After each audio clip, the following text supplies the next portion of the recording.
CPM এর মিছিল meeting এর মধ্যে কোন রাজ্যের মধ্যে দেখা পাই তো পাইলেও কেরালা বিতে পাইবা, যেদিকে সিপিএম আছে এদিকে যাবো গিয়ে সমুদ্রের পাড়ে বয়ে থাকবো, একটা পুরস্কার লিয়ে আইবো। মনরাগাল লিগে এই সিপিএম এর এনজিও পুরস্কার দিচ্ছে মুকুট লিয়ে করে 18 স্বর্ণযুগ ভুলে গেছো গা, পাইছুনি কার কার বাড়ির মধ্যে স্বর্ণ গেছে, কত স্বর্ণযুগ স্বর্ণ লিয়ে যেটা গেছে দৌড়া দড়ি, কি অবস্থা স্বর্ণ লিয়ে আইয়া দেখি স্বর্ণ থাক দূরের কথা 13,000 কোটি টাকার মানে ঘাটতি। আমার তো মাথার বাড়ি, আমি ভাবছিলাম আইসিডি দিল্লি থেকে ত্রিপুরা মানুষের বসে মুখ্যমন্ত্রী বানাইছে স্বর্ণ টন্ন লইয়া নিজেরও টানটি বানামু।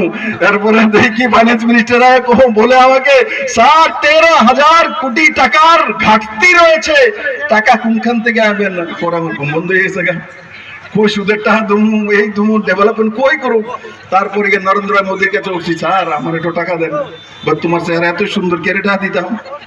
তো আমি কি স্যার আমার এইটা কম্বিনেশন সব শেষ করছে, আমি কি করব, আপনি আমার কয়টা টাকা দেন।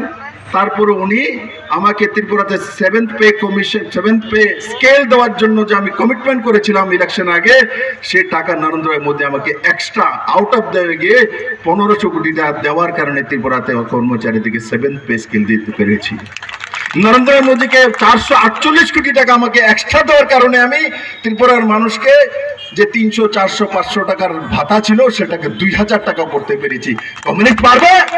হিম্মত চীন দেবে এদেরকে? কোথা থেকে আনবে? পাকিস্তান থেকে?